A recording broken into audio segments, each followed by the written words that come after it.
Hey folks, just a quick little thing before we get started. Negotiations between the Writers Guild of America and the Alliance of Motion Picture and Television Producers has collapsed. As of midnight, May 2nd, 2023, the WGA is on strike. We here at Lost on Lost stand in solidarity with all labor movements. That's right. Creating film and television is a collaborative art, of course, but it all starts with a script. Good, bad, doesn't matter. Clearly. We're in a new era of entertainment. Shorter seasons of television, movies having the option of being released to streaming instead of theaters, and the value of our entertainment being determined by Wall Street earnings instead of what we, the audience, actually want to see. We're also in an era of unchecked corporate greed and wealth inequality. The WGA's demands are not only reasonable, but they're a necessary bulwark against further labor exploitation, not only in entertainment, but in other industries. The bosses are always going to try and squeeze, but labor has the power as long as we stand in solidarity against those who would exploit us. Corporate greed led to the strike back in 2007, and Lost 4th season was shortened by that strike. So right now, your favorite shows and the people that work on them are already being affected by this one. That's right. During the 100 days of the 2007-2008 writers' strike, the AMPTP cost the economy of Los Angeles an estimated 38,000 jobs, and it cost us Lost fans 2 episodes, which would have given us a more in-depth look into the lives of Miles and Daniel and Charlotte. Wait, who? The WGA isn't asking for the world. They just want fair compensation for the work they do and the product that they create. These companies would rather see people out of work for potentially months on end rather than part with just a couple of % of their corporate profits. In the show notes, we're going to link a community fund where you can support the film and television professionals who are being affected by the AMPTP's douchebaggery and general unwillingness to negotiate with the writers. Go to entertainmentcommunity.org and click donate. Once there, you can use the drop down and direct your gifts specifically to film and television to support our writers and below the line labor who are standing in solidarity with the WGA. We here on Lost don't fucking cross picket lines. We stand with the WGA. Workers of the world unite. Solidarity forever. If we don't live together, we're going to die alone. Wait, what? Busher, where are you? We are supposed to be recording. Yes, sorry. You remember the wig place, the one Carter was talking about? No. Well, anyway, he wanted to get that T-shirt, right? And I wanted wings, so him and I head down there this morning. Mm-hmm. We get there, no problem. They're not doing the wing challenge anymore, so sadly, no T-shirt. But we had wings anyway. We had a good time. It was cool, and so we're heading back, right? Yeah. Okay. We go Pico, Overland, get on the 10, slammed, bumper to bumper. So I figured, let's get off on La Brea, take surface streets. It'll be quicker. And it goes okay for a bit, but then we hit a road closure. It's, I don't know, potholes or movie shoot, TV shoot, something. Who knows? We can't tell. Can you arrive at a point? Right. So La Brea's out, okay? So then I'm thinking maybe Venice or Wilshire would take that over to Western. Also no dice. Totally slammed. Oddly enough, after a bunch of fucking around and driving and turning and whatever, we end up back on Pico. Yeah, I kind of regret asking. Hey, actually, keep talking. I'm just going to pop you on speaker really quick. Yeah, sure. So we're on Pico. Western's out, so it's like, all right, let's just go all the way to the 110, right? We'll take that north and then... Jesus, God. All right, what is Eric's number? Hold on. Eric Redkin. Here we go. Yo. So, bottom line up front, I recently finished the TED Talk, the big one, the True Detective Season 1 TED Talk I've been working on. It's currently running at about 4.5, a little bit closer to 5 hours long. Do you want to hear it? I would like to do literally anything else. I knew you'd say that. How about instead, we watch a random episode of Lost and talk about it? It's a Sun episode, if that helps. Okay, fine. Outstanding. Hi, I'm JP. And I'm Adam. I've never seen Lost. I have. I'm told that it's good. I liked it. I'm told that it made sense. Sort of. But we're watching it out of order. So it definitely won't make sense. But it might still be good. Since we won't expect it to make sense, we'll still be able to appreciate each episode on its own merits as a 1-hour story. Sometimes 2 or 3. As opposed to just a fraction of an ongoing, sprawling, and increasingly complex tangle of relationships, personal stories, mysteries, mythologies, experiments, social dynamics, unnatural disasters, unanswered questions, and hot tropical hookups. Are you okay? I'm not sure. Because you lost me a little bit there at the end. Well, good, because I've been lost since the beginning. We're Lost on Lost. Ooh, welcome everybody to Lost on Lost. I'm JP Russell, joined occasionally by my much better, funnier, and not caught in traffic co-host, Eric Redkin. Eric Redkin here. I'm here. I'm hosting today. I'm here from beautiful, snowy Milwaukee, Wisconsin. and we're going to have a great day not sitting in Yeah, traffic. you managed to get here in a snowstorm. Yeah. That's good. Really quick before we get started, just want to give a quick shout out. We got 2 more coffees. You people don't have anything better to do with your money than to give it to us to keep making this weird show. Want to give a quick shout out to, once again, Bonnie, and a new coffee supporter, Sarah M. We're not going to use your last name because we don't know if you're down with that. But thank you both for giving us some cash to keep the lights on, even though I choose to record with the lights off, like a weird creature in a lightless dungeon. Now on to the show. Today we are talking about D.O.C, the 18th episode of Season 3 and the 67th episode of Lost overall. Our central character is everyone's favorite Colleen Smoker, Sun Quan. D.O.C takes place on the 85th and 86th days after the crash of Oceanic Flight 815. Eric, do you have a recap? I do have a recap. Give us a recap. We find out that there's a baby on the way to start out things with some very over-personal questions from everybody's favorite Jack to Sun in a garden. We move on. Our A story is about Sun's pregnancy, where we learn that anybody who gets pregnant on the island's going to die, and that's the only explanation that we get. Our B story involves 4 men who found a woman in the jungle and picked her up and put her on a thing and did not notice that she had a big stick in her lung. And then spend a lot of time figuring out how to fix that. Men just don't notice details. And we go to our flashback story for the episode is about Sun and Jin's marriage and about how Sun is getting blackmailed for the origins of her husband, his parents, a fisherman and a prostitute, and how that information becoming public would be shameful. Shame. And Sun chooses to not communicate with anybody and solve it all on her own. Because she's a strong, independent woman who don't she need no don't man. need no man. And then we go to the end of the episode where we have Sun finding out that the baby is Jin's, previously infertile, and that she gonna die. Well, aren't we all? Today we have a guest who has recently been on Lost here, back again for number 3, the hat trick. Hey. Welcome back, Kai. Thank you. Glad to have you on the show, my show. Yes. Your show. Thanks for having me, Eric. You're very welcome. And thank you for welcoming us to snowy Milwaukee, where you live and historically have. Kai, it's only been, it's been a couple of weeks since podcast episodes. It's only been a few days since the record. Hours, maybe. Yeah, technically hours. Anything that you've been watching that you want to talk about real quick? I have been exclusively watching True Blood for the first time. I am very hooked. Sure. Well, that's all right. It's not great, but it's excellent. Have you listened to any more Lost on Lost? Does it count if I'm listening to you edit podcast? No.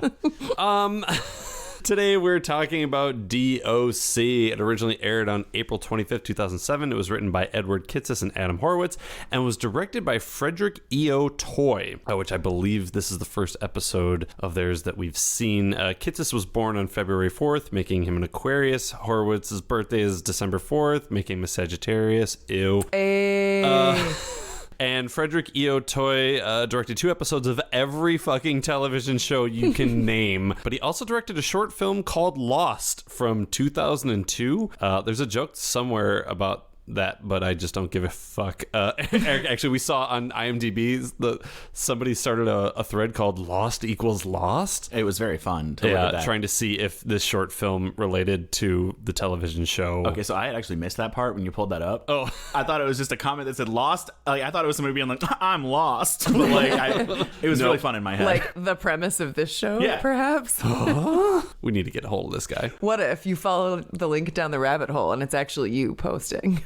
I need you to stop giving away our trade secrets, honey. Thank you. But yeah, we start out with Sun digging in the garden. I thought it was another shallow grave for a dead island member, but she's just in her garden, making her herbs, making her little plants, and very quickly out of nowhere, ominous music shows up, like out of nowhere, and Jack shows up, to which my note says, no, the ominous music should probably stay going. He's kind of a sexual predator. It should just follow Jack anytime he's on screen. Yeah. Because he's a menace. Right, he's not great. But today, instead of being actively menace, it's just his pregnancy radar going off. So a lady around here got knocked up. I need to make sure it wasn't me. I can feel it. I'm gonna go ask her if she's sure about this, and she's sure she's fine. Yeah, Jack comes up and is like, oh, it's like, notice Jin's off with the boys having a little mess around. How's the pregnancy going? How's the morning sickness? How you feeling? She's like, good, yeah. Are you bleeding? Can I get you more pregnant? I would assume that someone like Jack is every pregnant woman's worst nightmare.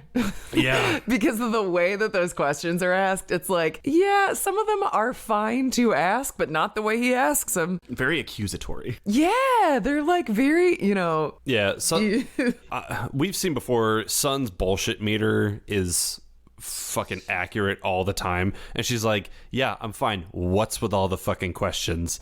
He's like, no questions. I'm just being super obvious. Don't even fucking worry about it, babe. You go back to gardening. I'm gonna leave now that you fucking called me out. I'm just asking questions because I'm a nice guy. Nobody said baby stealer. Like Capital N, capital G, nice guy. There is a lot of baby stealing on this island for the one existing baby. Maybe he's making sure no one stole the fetus while it's still inside of her. the world's greatest heist.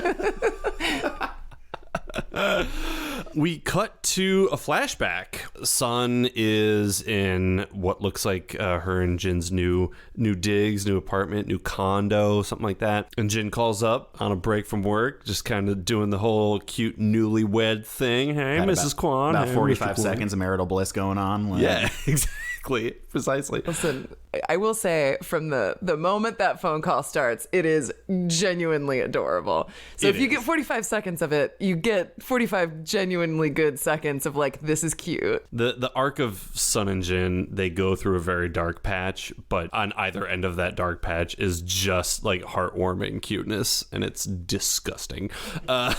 But yeah, they're talking, they're in love, and she's, or wait, no, I fucked this up. Jin was in the apartment, taking a look at things. Sun's walking on the street. She was talking about how she found the linens. Yeah, she found the linens. Gotta have those good linens, baby. They're just married. They're gonna be doing a lot of fucking. You gonna keep that one in? So he cuts that one. You gonna cut that line? No. The look on his face when he said that was just, ooh, this is bad, as it was coming out of his mouth. No, I was waiting for your reaction, because... I mean, I'm unsurprised. I bet your audience is also. Yeah, unsurprised. Hi, Mom. So she sits down at like a park bench or something like that, just talking to her hubby, having a good time. And the lady on the, they hang up the call, the lady on the park bench next to her, like, oh, hey, is this you in the paper? The newlyweds? She's like, yeah, that is me. Not a big deal.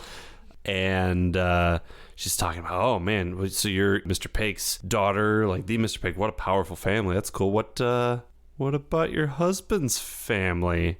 She's like, oh, they died. Going up to a stranger, your husband's parents. Oh, they're dead. Yeah. The fact that didn't stop the conversation in its tracks means something's weird about this lady, because like, who has a response after that? Right. Well, and again, Sun's bullshit meter goes off. She's like, who the fuck are you? And she drops the act pretty quickly and is like, you married the son of a fisherman and a prostitute. So you got 3 days to pay me $100K or else. The classic or else. Mm-hmm. They did say $100,000. Yeah, so it is like, it was weird to me. It stuck out. So in full disclosure, I watched this episode twice. I watched it this morning when I woke up, and then I watched it with Kai and Putting JP in the again. hours. Just putting in the hours. I really wanted to make sure that I understood everything. Yeah, I don't think Adam's ever watched an episode twice. I'm just saying I'm Adam a good spends host. too much of his time in traffic to watch them twice. He does, yeah. But it stuck out the second time that they are absolutely in Korea talking about dollars, and like looked up the currency conversion and everything in the second watch, because JP was taking meticulous notes and I'm just here putzing on the couch. But 100,000 won is about $75 USD, and it made the rest of the episode super good, thinking about all of this happening over $75 to be like, I'm gonna tell the world and ruin your life if you don't give me enough to like go to dinner. All right, well, for the purposes of this episode, the ransom is now $75. The other thing that stuck out to me in this conversation, and we find out a little bit more about the blackmailer later, but prior to her playing her hand, she specifically talks about how attractive her new husband is. It is a plot, I don't want to say plot development, but there's dialogue that hinges yet again on how hot Jin is. Oh, yeah. They And now we know that specifically that's talk- also Jin's mom. She's like, my That was- spoil's that a was- fucking smoke show. Specifically, this woman says, "Oh, he's very handsome," and they kind of had this exchange about how attractive Jin is for just a moment. But like, it is very, very fitting that the two far and away most attractive characters in this show are just constantly like, "Oh, yeah, we're very attractive." Jin and Jin's dad, right? Yeah. Well, we'll talk about Jin's dad later because we're not at MVP yet. Sorry. Calm down. Yeah, that's fair. I don't remember. Did Sun sit down on the bench first, or was the lady already seated there? I feel like she was already seated there, and then Sun sat she down. was. I think that she walked up because she's obviously been tailing Sun. Yeah. Or you maybe don't see the background so much. I think maybe she just comes into focus. She was doing the classic television thing where she was just buried in that paper and then Yeah. reveals herself. Yeah, I don't know that she was like, I don't know that we know where she was because we're tracking the phone conversation. Sure. But yeah, give me $75 or I'm going to bring great shame to your family and your new husband. Cut to the island. The boys are with Naomi. Dudes rock. Like, that's all I got to say about this part. Like, I know, Kai, you were like, who the fuck is Naomi? I was like, who is this lady just gasping on the ground here? Because I have no background for this character. Naomi crash landed on the island from a helicopter that exploded seemingly midair. But yeah, they're with Naomi and she's not doing well. Speaking, they think it's Spanish. basically throughout the course of this episode, Naomi proves that she's crushed every Duolingo course except for English. Yeah. She's like, her streak is immaculate in every language and nobody knows anything. Actually, on Lostpedia, I think they said that her character is supposed to speak like 6 languages or something like that. Tracks. So yeah, sponsors Duolingo, you fucking cowards. But yeah, they find that she's got a big stick hanging out of her. That's like underneath the jacket and nobody noticed. Like it boggles my mind that they clearly got her up off of the ground and onto whatever that makeshift pad they had was. So here's my gripe. You're right. They don't notice it all. The area when they just show, like when they realize there's a stick, is so low that I'm Yes. like, all right, if you pick somebody up at your shoulders and they don't have a like super intense outward reaction, okay, I could see you missing that. Except that they immediately determine that this is through her lung. Well, yeah, Mikhail says that later, and I'm like, your lungs aren't below your ribs. This stick is like 2 inches from her waistline. The way that I had interpreted it was, now this may not be anatomically accurate, but this is, I'm a doctor. Where do ladies have their lungs? Where do Let's get She down to got fucking business. Nobody knows where a woman's lung is. She got some long lungs. I figured that if she was dropping out of the helicopter, she would have hit this, fell T-posing down onto the island. And the lungs went down? No. And she fell, stick kind of go up off of the tree Okay. and went like in Sure, and up. we Okay, don't know how upward far angle. up into her the stick is. That's right. That's kind of how I was reading the situation. That is probably the logical read. In my head, she got lungs for days. Hey, baby, what them lungs do? Hey baby, where them lungs go? All the way to the floor. It's nice to get the episode name in the first 15 minutes. So the boys, Charlie and Desmond, do most of the arguing in this one. Also, And- Hurley's there. Yeah, Hurley's there. Jin is there, but they're saying, okay, well, we need to move her. Well, if we move her, it could make it worse. We need to go get Jack. We don't have time for this. It's going to be dark soon. Even though in the episode before this, they found her like first thing in the morning, like at first light, but whatever. Well, they did say it was 8 hours. They were 8 hours away from wherever they were. Yeah. So like, if you're saying 8 hours there, 8 hours back with Jack, that's 16 hours from now. It could be first thing in the morning. That's fair. Also, there's a lot of difference in time movement if you're carrying someone who can't move on their own. I'm sure. Yeah, but he specifically says it'll be dark soon. Oh, and okay. in the time of the show, they found her at like 6:30 in the morning. Okay, fair. Yeah, it was like bright during the scenes. But as they're arguing, Hurley's messing around with some of the stuff that Naomi had with her little survival kit, and he finds a flare gun and accidentally fires it. Just Hurley's comedic timing always perfectly on point. They're all like, there are people out here, we can't be seeing them. Blam! Oops. absolutely nails it. And Hurley's all, did I do that? I love Hurley. He's just a sweet boy. He's the best. His Jorge Garcia's comedic timing is incredible, and that's our cold open. Shit. Cut to Sun in the apartment. Jin's coming in with food. She's unpacking boxes. She's like, hey, can I put this photo up on the table? And he's like, anything you want, sugar. Yeah, she's got a picture of her graduation. It's really sweet. And she puts it on a little end table sort of thing. And she's like, hey, do you have any pictures, like, of your family? And Jin very quickly was like, nope, no pictures. We didn't have a camera when I was growing up. And like nothing from like older or something like that. And Jin said something about my dad died when I was in the army.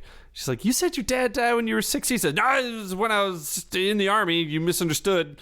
And Jin asks, you know, like, what is this all about? Like, why are you suddenly so curious about my past and my family? And she's like, you know, it's not about anything. But cut to the island. We love that place. Sun and Kate are working on a bungalow. Sun immediately distrustful of Jack in this scene, and I think that's beautiful. Yeah. Sun has just the most accurate intuition of any character on this show. I love how much she hates Jack as a certified Jack hater herself. For sure. Sun's been listening to the pod. She's immediately like, I don't fuck with this guy. I think he's trying to steal my baby. Yeah, this motherfucker's asking me about my pregnancy. He has never given a shit about me before and my pregnancy, but now he's asking about the baby. What if the others want the baby? The others try to take Claire's baby. Like, you know, there's a non-zero chance. And because she's suggesting that it's Jack, Kate can't deal with that. So she immediately is like, it must be Juliet. It couldn't be my sweet boyfriend. She does throw Juliet immediately under the bus. But I did also enjoy that from context, you know, they make mention of Jack having been with the others. Captive, for about a week. And she was like, listen, all we got to go from that is somebody who came back from the others willingly with him and his word saying that he was totally captive. He wasn't working with them at all. Wink, wink. And I was like, they just let him go. Everyone else is like, oh, okay. Yeah, if Jack says that, that must be true. Why is Sun the only one that is like, this is fishy? Precisely. Exactly. She literally, all you had to do was put 2 and 2 together. You're going to hate me for this, but as the host, I kind of need to. I feel like Sawyer would have been a help in this scene. I feel like if Sawyer was there, things would, like, they would have had one more party, not trustful of Jack, and some more stuff would have gotten done. Sure. From what I know of Sawyer.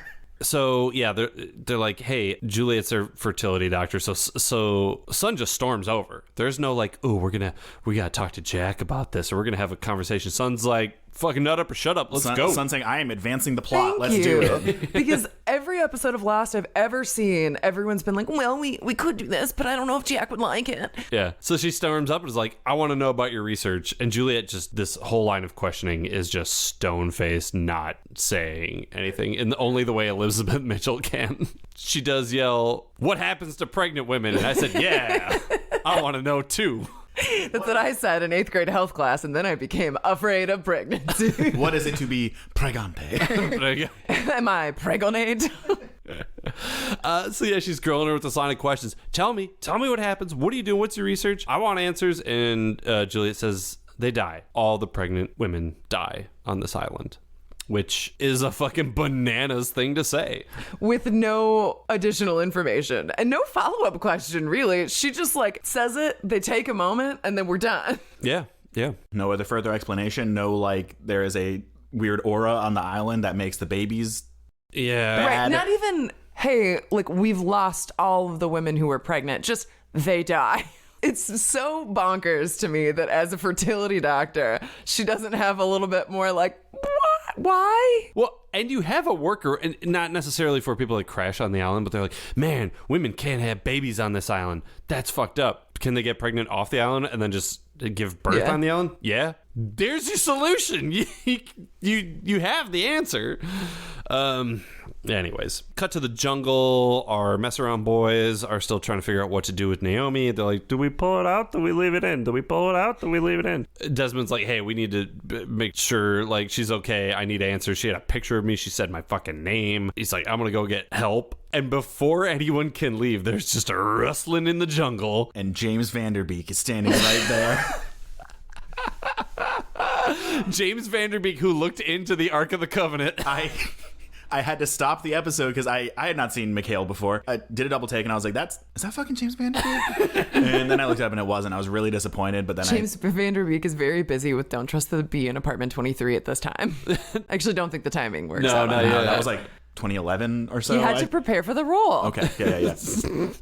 But yeah, in the most, like, the writers just need someone else to be there. Mikhail just, like, pops up, goes, oh no, and runs away. It's not even like, I mean, he presumably saw the flare, but why come alone? Right. Like, no weapon, no nothing. I don't know. He also has he just kind of like, oh, guess I'm gonna go this way. Right. You know, like there's no. There's a bunch of people here. I didn't have a plan. Well, toodaloo. And Jin just and honestly, books after him. pretty damn good chase/fight scene here. Like, I yeah. enjoyed it. Yeah, jungle chase turned into a jungle fight.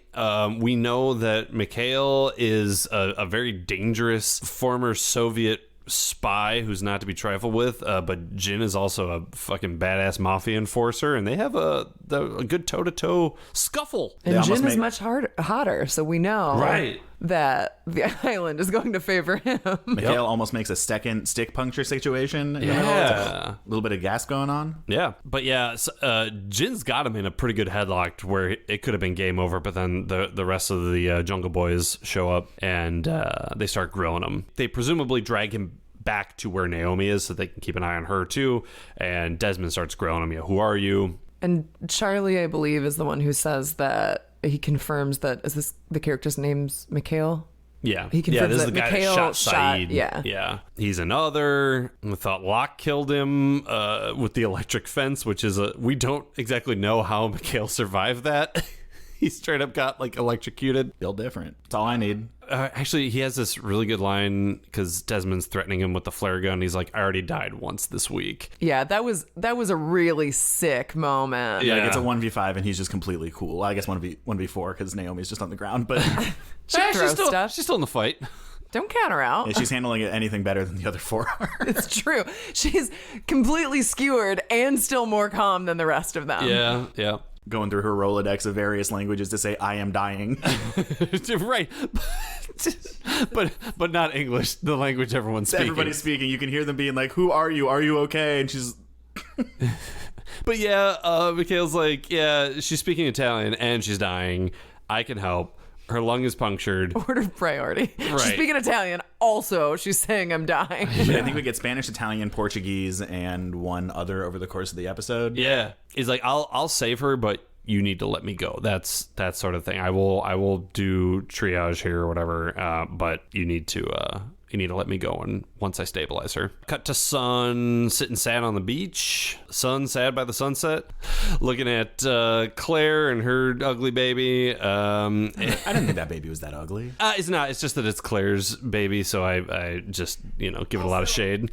Cut to a flashback though of a place that we have seen before in the podcast. This is the fishing village that Jin is from, and that Jin's dad still resides in. Sun has tracked down Mr. Kwan. An angel. An absolute angel. A perfect human being. I love, with all of the interesting ways that they have addressed continuity or lack thereof in this show, that Jin's so hot that they also needed a hot actor for his dad. Like, that is the most believable part of this, like, sort of interchange, is that, like, yep, they're both mega hot. Yeah. All right. Also, he's such a sweetheart. He could be a model, and he continues to fish to provide for the people. Single dad, just modeling and fishing. There's a lot of subtext in the show that none of the named characters like have fathers except for Jin. Jin is the only person who has a dad that doesn't necessarily have baggage, except for the fact that Jin has since created it. So he's sort of grown up without a father due to him wanting to be more than just the son of a fisherman. But his dad is perfect. His dad did nothing wrong. No one has, like, most characters don't have a dad. If they do, they have mega daddy issues. Right. The dad of the year is in this show, and Jin's just like, I'm gonna pretend like your dad.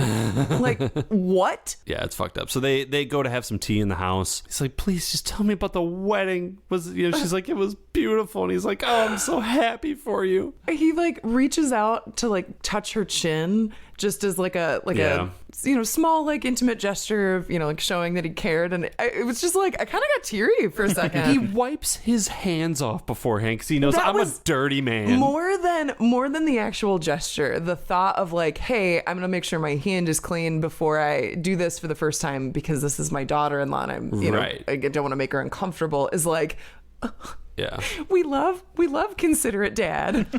Meanwhile, the first time you met my dad, he told you about how you got kicked out of a whorehouse in Malta when he was in the Navy. He did do that. Then he handed me $100 to pay for a glass of lemonade. That's a different story. Basically, Son's like, hey, why did Jin tell me that you're dead?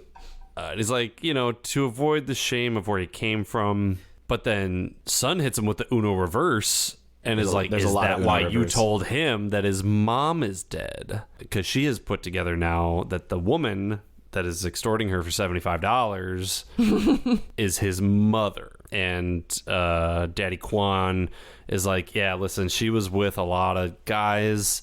She said it was mine. I have no way of proving that. But they're both hot. It's fine. We know. Right. He also specifically...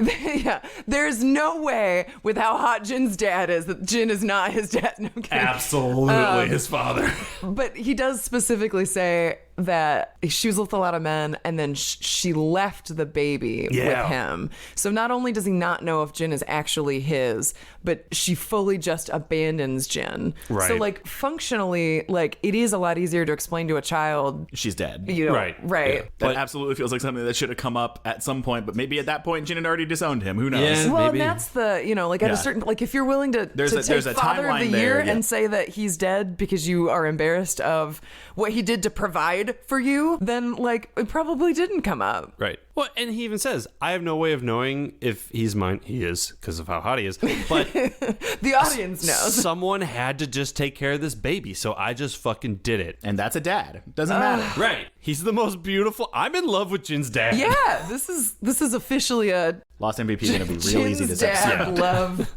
Are we just going to say across the board MVP Jin's dad? Okay, Yeah. got that out of the way now.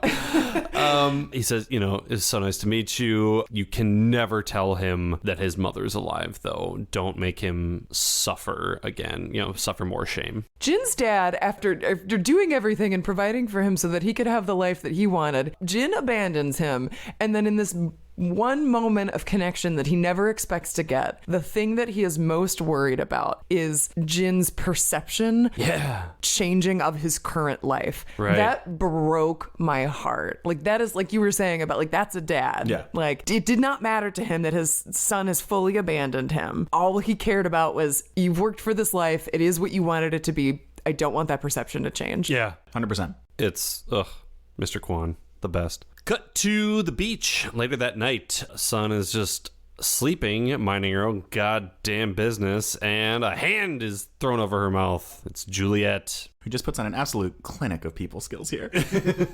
Why does no one in this show ever address someone normally? Right. Like you could just knock on the, I mean, I guess you can't Like, knock, but they you could could've just done- rustle the thing and be like, hey, can we talk? Yeah. No, you gotta cover her mouth and nose for a moment. 'Cause Weird. If you wake somebody up from 40 feet away, they're going to scream. Right. Can't have or, that. Or if you just shake them awake, it'll wake up everybody. I feel like I'm gonna scream a lot louder, a lot more quickly if someone covers my mouth than if someone says, hey, can we talk? And it turns out Right. to be someone I don't trust. We all know quite that as doesn't much. wake you up. Yeah. Okay, fine. But I'm not on I didn't crash land on an island and think everything's out to get me. They've also been sleeping on the beach with a newborn that probably cries every night. So they need to be woken up by more drastic measures. Because They're all desensitized. Yeah, a normal shake awake ain't gonna work. I gotta cover your mouth. Deprive the pregnant woman of oxygen for a quick moment. Fertility doctor. But Juliet's like, hey, you gotta come with me right now. No one else is coming with. I'm also not going to explain it, and you have no choice. Right. And the only thing we know from this episode between the two of them is that Sun is not fucking with Juliet. And especially because like later she's just like, I just want to give you some good news. Yeah, why are you so fucking weird? You don't need to be so weird about about this. And the fact that it's like, I've already come to you and been like, I suspect that you're fucking up to something. And now you're like, you need to come with me into the jungle in the middle of the night. Don't fucking tell anyone. Yeah, this feels like a fucking trap after I just accused you of still working I've for got the others. 6 knives on me, probably. Also, the last thing you said to this woman is that she was certainly going to die. Right. So any amount of follow-up, like, hey, I just want to double check, would probably have been a little reassuring in that moment. Hey, let me just check your temperature. Yeah, you're still gonna die. And Which is exactly what Sun says. She's like, why would I come with you if I'm already dead? Like, what does it matter? She's like, there might still be hope. I love that we left out the caveats the first time we told her there was, Right, yeah. you're gonna die. Probably not. You could maybe do a lot of these other things to you avoid it. didn't catch the asterisk the first time? Yeah. Like listening to one of those prescription drug commercials at the very end. We cut to the jungle. Juliet is taking Sun to the staff, which we have seen on the podcast before, and I believe chronologically we've seen on the show. It is another Dharma station, specifically a medical station. It's the one where Claire was kept when she was pregnant. And Sun's like, okay, cool, we're going to the station. What are you going to do to me? And Juliet says, we need to look at your D.O.C, Department of Corrections.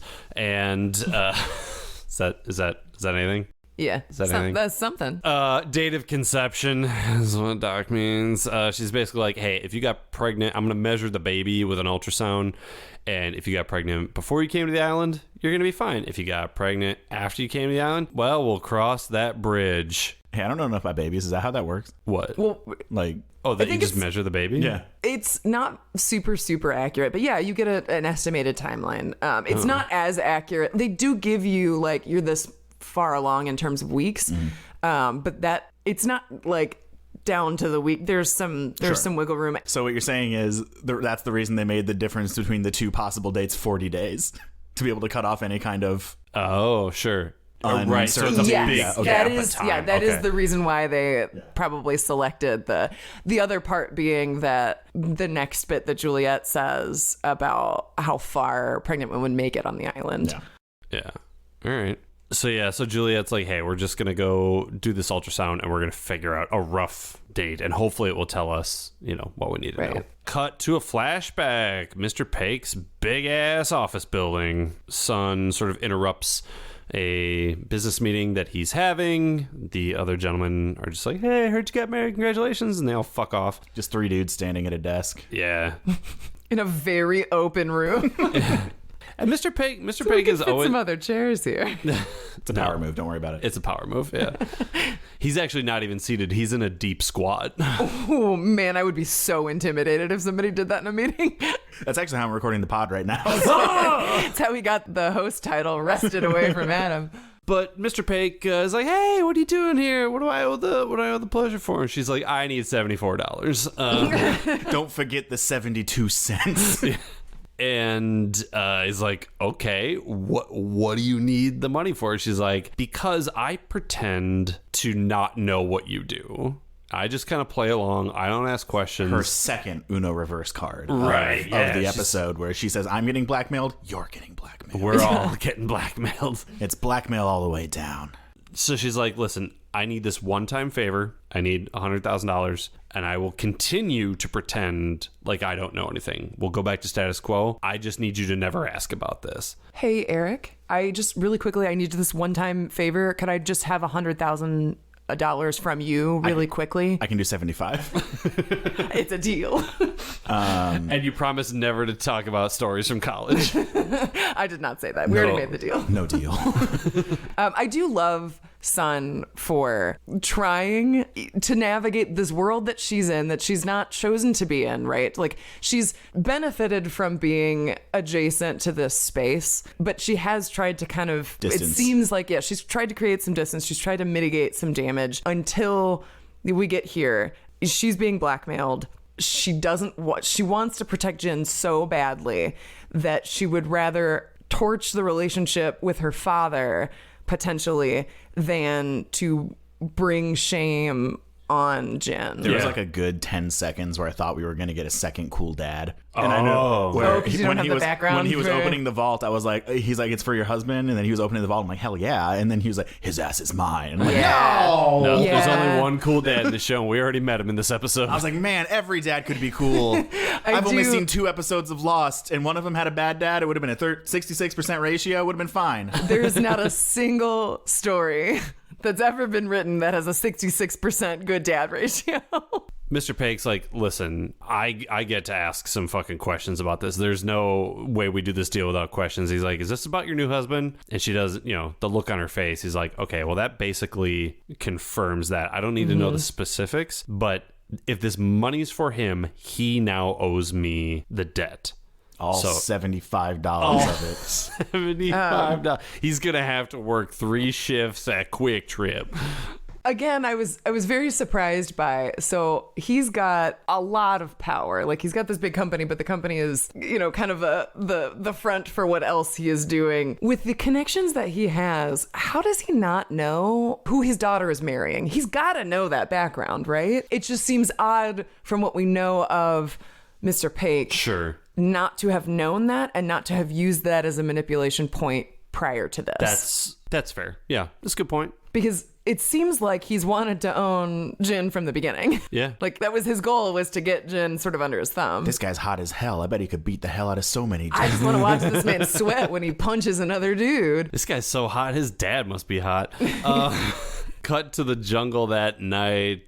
The mess around boys are with Naomi and Mikhail. Sundown has occurred, finally. Yep, exactly. It's a 48-hour day. Mikhail's like, what do you know about these women? And they're like, all we know is that she came here with a book and a radio. He's like, does the radio work? I ain't freaking telling you, dude. Then Desmond's like, she had a picture of me and my girlfriend. Yeah. And nobody cares about it but And Desmond. Desmond's like, look, guys, look. The weirdest thing to happen to us in days, and no one gives a fuck about it. That seems to be very consistent in this show, though. Something weird happens to one character and nobody gives a shit about it. Yep. Everybody's like, what about me? I'm not in that picture. I don't see why I should care.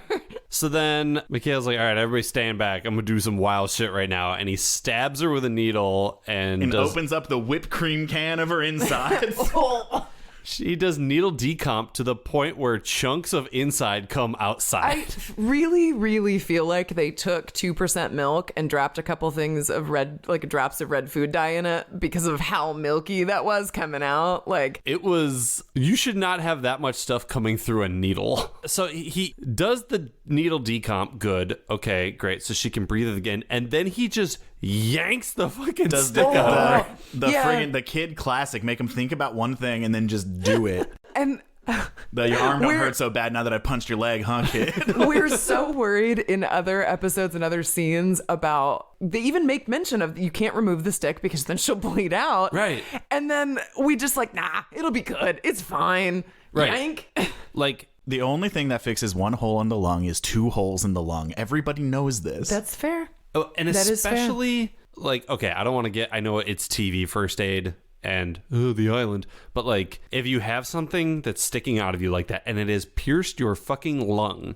Oh yeah, you're ripping everything. the fact that coming you out. could stabilize it and then take her to, I don't know, the surgeon on the island. Nah. Oh, you mean Mikhail?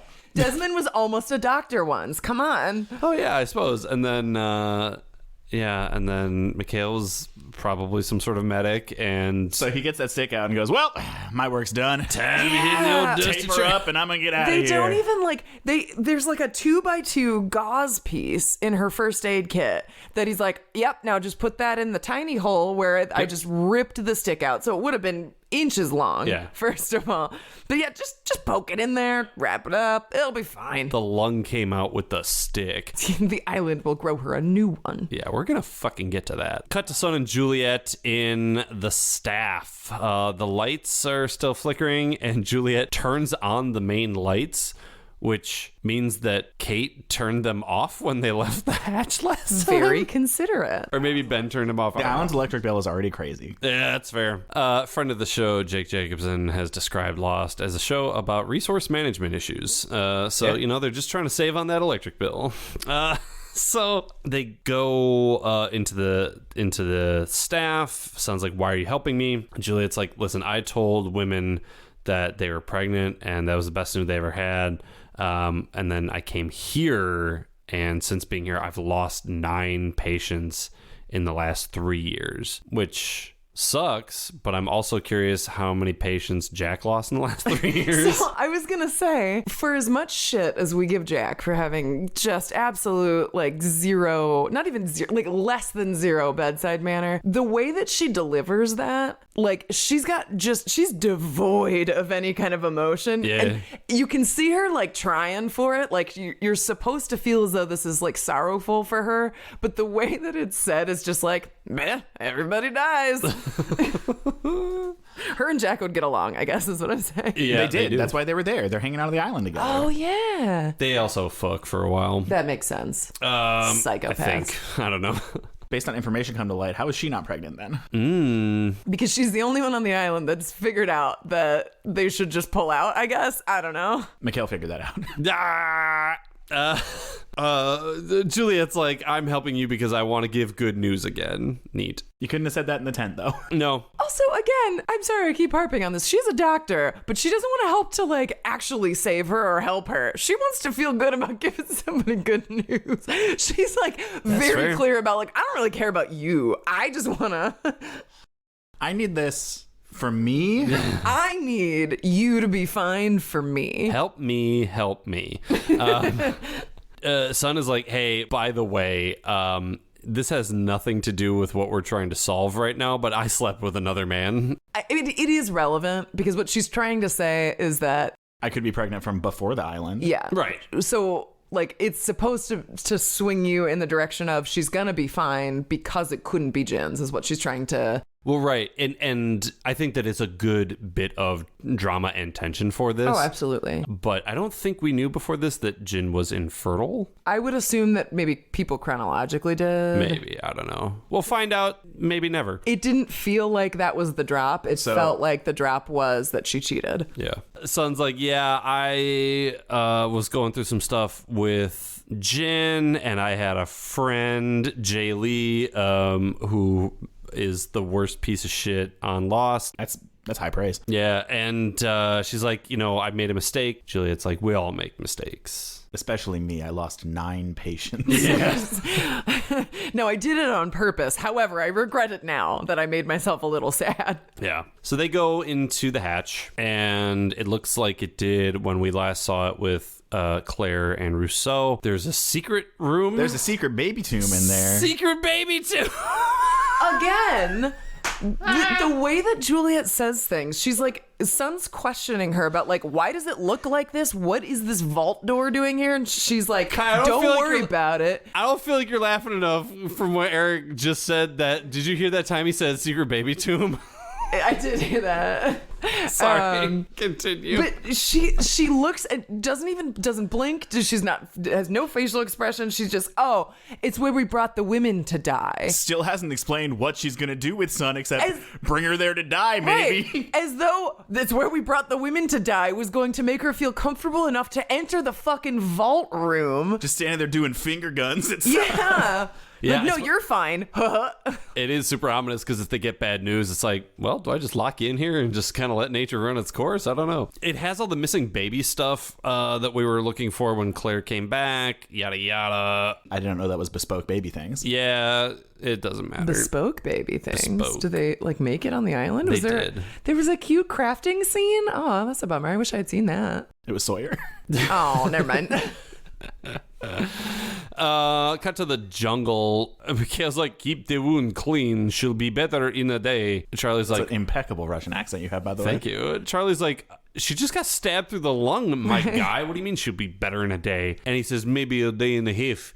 This island is different, which is the most bonkers fucking thing. We've seen a lot of people get shot on this island, And without proper medical care, some have died.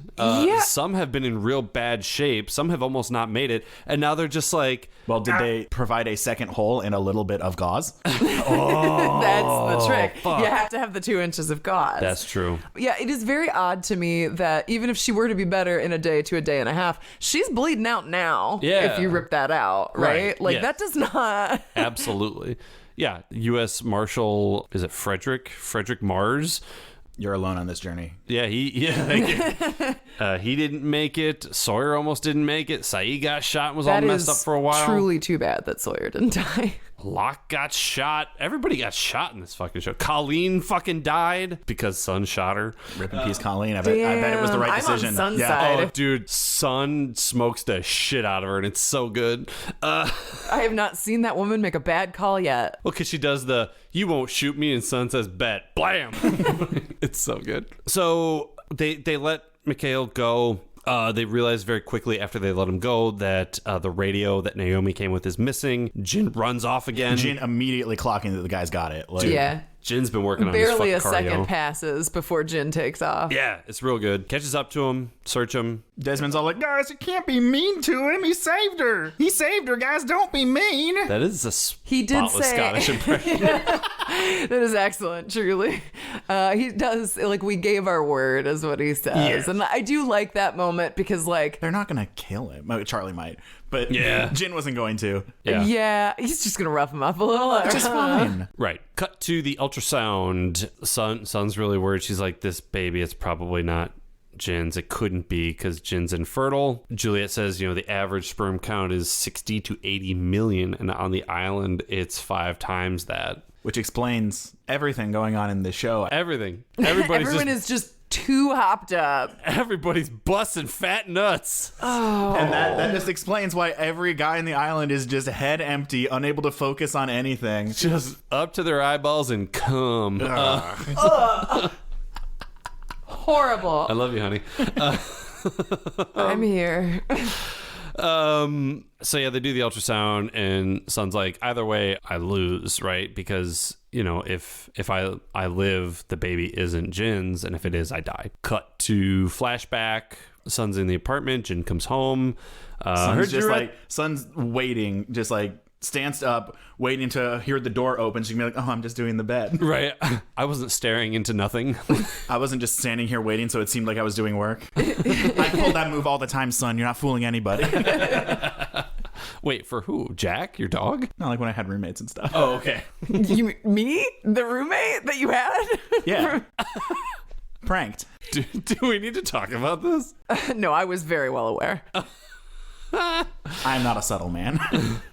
Jin's like, hey, I heard you at the office today. What's up? She's like, I came to bother you. He's like, you're never a bother. He's just such a sweet newlywed. Marital bliss. You gotta take it where you can get it. Yeah. Jin's like, hey, I gotta go get the mail. Do you have the mail key? It's in my purse. And she's left the envelope full of $74 stacked to the gills. $74. $74 right by her purse. Chock-a-block, purse full. And Jin's like, Single dollar bills. What's with the $74? I was gonna buy us a cushion. Ottomans are on sale. Uncharacteristically, Sun pulls nothing off in this moment. She is so smooth every other time, and this time she's like, I wanted a honeymoon. Which, like, if she said furniture and the honeymoon, which, like, even if we're talking about, like, the currency conversion, like, it's 100,000 USD. Yeah. Which, Yeah. like, is a lot of money. But, like, that's so much for furniture and a honeymoon. Like, I Yeah. can't imagine. But they're bougie. Her father's company and his other dealings make enough that he could just have $100,000 on hand to give her. Which So he did. And there was it's more not- in that vault. Right. So it's not like outside the realm of reason that she could think of or conceive of a vacation and some furniture that would cost more than that. I did meet somebody once that had a $15,000 couch, like a Did they singular make you couch. sit on the floor? Oh, I didn't sit on it. Fuck no. I ain't sitting on that. But that was one couch, and there was other furniture in the room, so like, yeah, probably. Absolutely not. I bet that thing feels like razors. Couch probably raises your sperm count by 5 times. Hope it's not like a dark couch. Things work a little differently on this couch. And yet, Jin is very sort of sore still about the fact that he he wants to provide for the honeymoon. And so this actually works. She dupes him here. And he's like, no, honey, I promise I'm going to do this. We don't need your dad's money. It's just going to take me a little bit of time. Like, it's a priority for me. I want to do this. I thought for sure she was going to be like, yeah, let's do this. We're going to get through this together. I'm taking the money back. Yeah. And I was like, yes, go Sun, go Jin. We got this. Right. I was so excited for them in the moment. It is, I will say this episode does an excellent job giving you something to feel a little like tugged by. Yeah. Because he asks her to give it back specifically so that they're not any further into her father's debt. Oh. And so, like, you know, as the audience, that he's essentially, like, he doesn't know it, but, like, his entire life has been bartered away. And, like, she didn't feel like she had a choice. I'm not saying she made the wrong choice, but, like, you're sitting there like, oh, God, he's trying to protect her from being further in debt because they both want distance from this. When really she's putting him into that debt. Right. But to save him, to save the life that he's prioritized thus far. Which is interesting because then their life transforms into the life neither of them want because of Jin working for Mr. Pig. Yes. So it's very good. It's got such a like crushing sense of irony in that moment that it is done really, really well, particularly with a lot of the things around Sun and Jin, where they are both trying to do something and sacrificing something important to themselves for the other. And it ends up having this sort of like cosmic sense of cruel irony where it destroys both of them in the process. Yeah, that's a good way of putting that. That's really good. They have a sweet little thing. She says, I love you madly. And then we pause and cry for 2 minutes. I think JP was just taking notes. Shut up. My notes are wrong. It says, I'm mad at you. Oh, wait, no, hold on. He's like, wait a second. I'm mad at you, love. Cut back to the island. Juliet's doing ultrasound. They see the baby. It's too early to tell if it's a boy or a girl, but it looks healthy. It was very important to me when that on the second watch, I was keeping an eye out because I know this is one that comes up a lot. The gender of the baby does determine whether or not this episode passes the Bechdel test.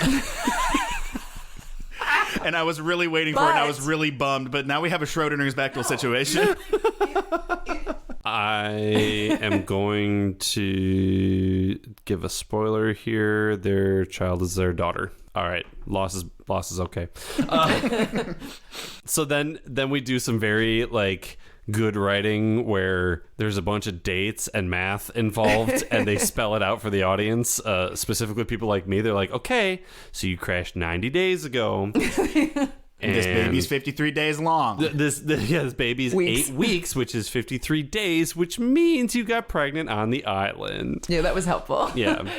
I will say, you know, taking a step back away from passing the Bechdel test, she is happy that she's only 53 days along. Yes. Because that means the baby is Jin's. And it's so important to her that it's Jin's that she's happy that she's just received a death sentence, which certainly does not pass. Yeah, she starts crying and like Juliet's like, I'm sorry. And then she realizes that Sun is actually crying tears of joy. She's so happy it's Jin's kid. So that's really sweet. Juliet got her win. Yep. Everybody. And that's what's important. Juliet here. always gets her mans.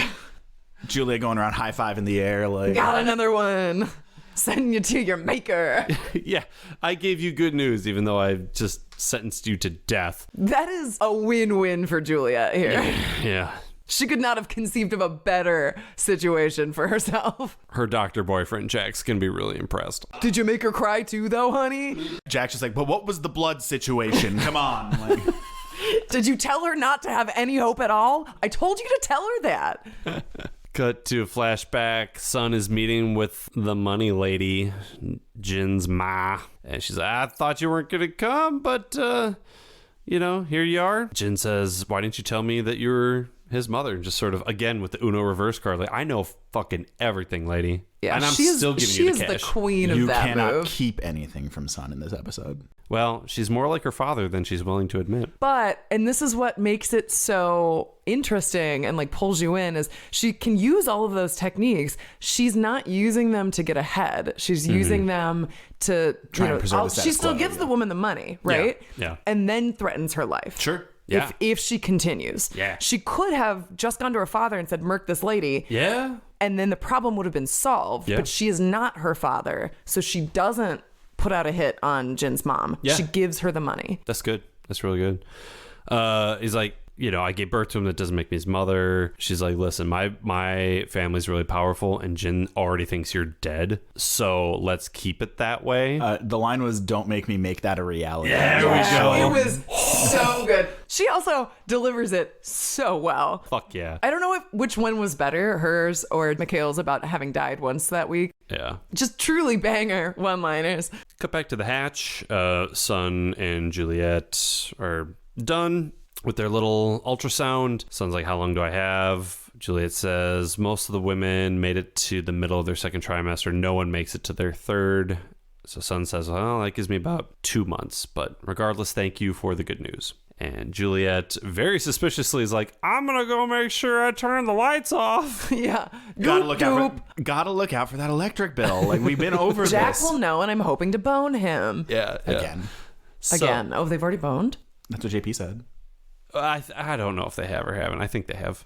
They're I'm gonna go with yes. It's funny. Not It's funnier insignificant. if it's yes. Yeah. So she's like, hey, pregnant lady, why don't you just go back alone. Go back alone, even though we know there's people out in the jungle that are trying to kidnap alone pregnant women. Did she? I could have just been writing notes. Did she suggest to go back alone or just to wait outside? I think she said wait outside, but Yeah, that's what I thought. Which was also weird given that everything of the situation. Right. But slightly less weird because you could feasibly say, like, oh, she was trying to give her a moment alone to process her emotions or something. Which clearly that wasn't happening because Julia is a cyborg who doesn't feel emotions and therefore cannot empathize with the fact that Son is feeling some complicated things. I mean, so she goes back into the hatch and she records onto a tape recorder. It's Saturday morning. Son's pregnant. She got pregnant on the island. Before that, Jin was infertile. I'm trying to think, how much more interesting would it be if we would have seen her like start the recorder under the table during the ultrasound? I think that would have created a lot more tension. Right. That would have been a little bit. But it doesn't fill the runtime. No, I don't know. I feel like doing it at the end like this works a little bit better story-wise because they do want you for a little bit thinking that maybe Juliet is just trying to do something good. And I suppose you don't want to take away from how joyous Son is in that moment. So that's fair. Okay. I would have liked it. But she leaves the message for Ben, and then after turning the recording off, just goes, I hate you. Well, doesn't she start the record she started it again. Yeah. Oh, So okay. she is telling Ben quasi directly. I thought that was her turning it off and then being like, meh. Oh. Be like, what? Meh. If you could just clip that and make like a button. Cut to the jungle. The mess around boys are making a stretcher. We can't trust the others. I loved this bit. Yeah. Because they're putting the stretcher together, and Charlie's like, we shouldn't let him go. And Desmond's like, there's 4 of us. We can't do 2 things. Well, it's like, they're killers, and Desmond's like, you have killed more of them than they've killed of us. Not just talking about the survivors on the beach. Charlie has also murked at least one. He shot Ethan, I think. So, like, I don't know. And Charlie acts like a petulant child about it, That's which is a Charlie. weird reaction to have when you don't get to murder someone. Yeah, that's true. Hurley is sitting next to a recovering Naomi. He's trying to get the phone to work. She wakes up. She's like, where am I? He says, you're on the island. Are you here to save us? An island. The island. Are you here to save us? We're from flight 815. And she's like, 815, that's not possible. 815's been dead for 40 years. That's exactly it. They found the survivors. There were no survivors. They all died. What? Hard cut. Boom, boom. Like, Yep. That's the wrong show. That's would have worked. Lost in Order. Lost in Order is should have been the name of this fucking podcast. God damn it. God damn it. That's D.O.C. Did we like it? Was it good? That's what we tried to answer on this show. Kai, why don't you start us off because you're the guest. Sure. I really enjoyed this episode. I think that everything that they kind of told us and let us see about Sun and Jin and their families is really interesting. I think they did a really good job of kind of like playing with tension and, like there were some actual emotional stakes in this episode that made you really invested in a way that like, I feel like it's difficult to do that as a single episode in a larger series. Like, usually that takes longer to build. So I think they did a really, really, like, in some ways they made they made some really smart decisions to be able to make you really invested in the moments that they had to create the scene and make you feel for it. Sure. Yeah. Eric? I enjoyed the episode. I had a good time watching it twice.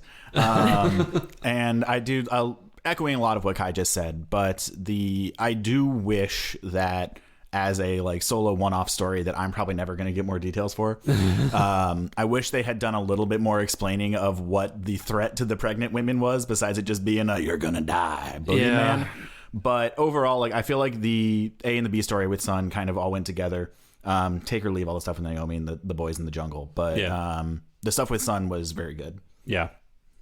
I would agree. I like this episode. It was good. The more we dive into Sun and Jin's overall arc, both on and off the island, the more I'm just invested in their story because it's really well written. But I agree. We've now spent 2 full episodes just saying pregnant women die on this island with zero explanation. If we get a third, it's going to get real fucking annoying. So, which I also feel like that's kind of Lost's MO was ask questions, do not explain them. Yep, precisely. All right. Well, I would say, this is the part where we're each going to go around and do our Lost MVP, our favorite person from the episode, who wins, who's the best. I feel like we can all do it on the count of 3. Yeah, I think. Yeah. 1, 2, 3. Jin's dad. How dare it's you? Jin's dad, sorry. Yes. That's the fastest MVP we've ever done. Anyone want to add anything about just... truly too good for this world. Is the best. Too good for Jin. Yeah, too good for Jin. Too good for everybody. Too gracious. I want a story where Sun just like has a fun week with Jin's dad. I want a story where Sun says fuck this and goes to live with Jin's dad. Learns how to fish. And that's it. Jin's she learns how to fish dad. and they have a great life. No, 'cause she's like, she gets a new chance at, like having a dad. So they're just, they're just hanging, fishing, having a good time. Perfect. Well, then the flip side of this, we might have a little bit more spread in terms of our choices. Lost Forever. Who was the worst? Who sucks shit? Who do we wish was not in D.O.C? Kai, who is your Lost Forever? There were a couple contenders, but I do think this episode did a good job of making the characters who suck shit important to the story. Sure. So, like, I would still want them to be there sucking shit. Yeah. The only exception to that is Charlie. He's just a whiny baby that gets in the way this whole episode, but does nothing. Yeah. Like, I can't think of a single thing. He doesn't even help during the scenes where there's this medical emergency happening. He just stands around talking about how much he wants to shoot somebody. Yeah. And then, like, gets mad when he can't. Right.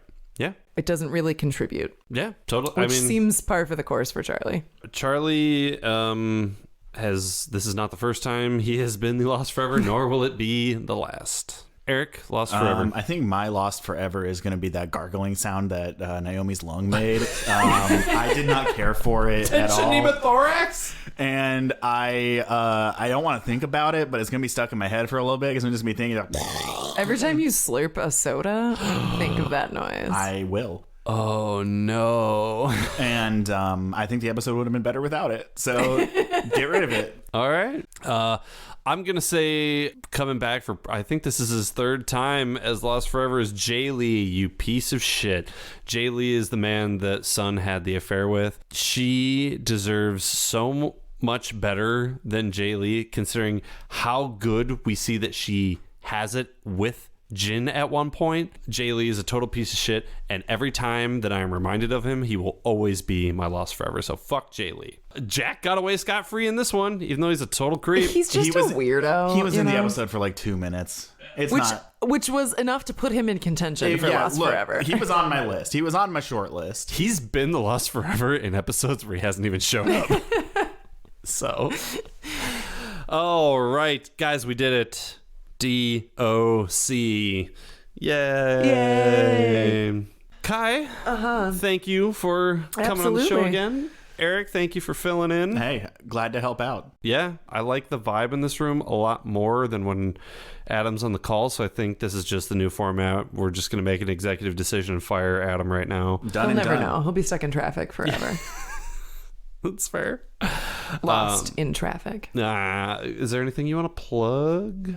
Yeah, so you can find me, Eric, at twitch.tv/DTJmelons. I'm not on Twitter anymore, so come watch me play Zelda Ocarina of Time randomly. It'll be great. Yeah. Also, I'm supposed to tell you, as a surprise here, that if we do switch up the host and we make this permanent, it won't even be different for you because you've got face blindness. So it'll just be the same thing for you. It'll be fine. Yeah. Did he tell you to say that? No. Oh. Perfect.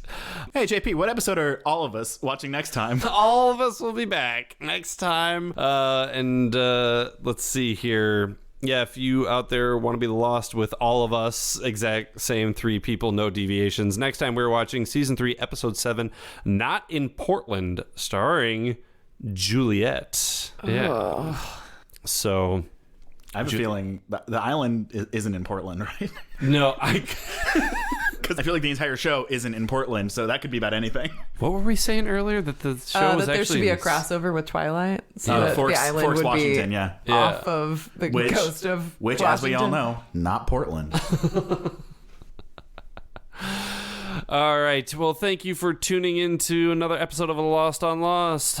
I'm JP. I'm Eric. I'm Kai. Do you have any idea what's going on in the show? No. Me neither.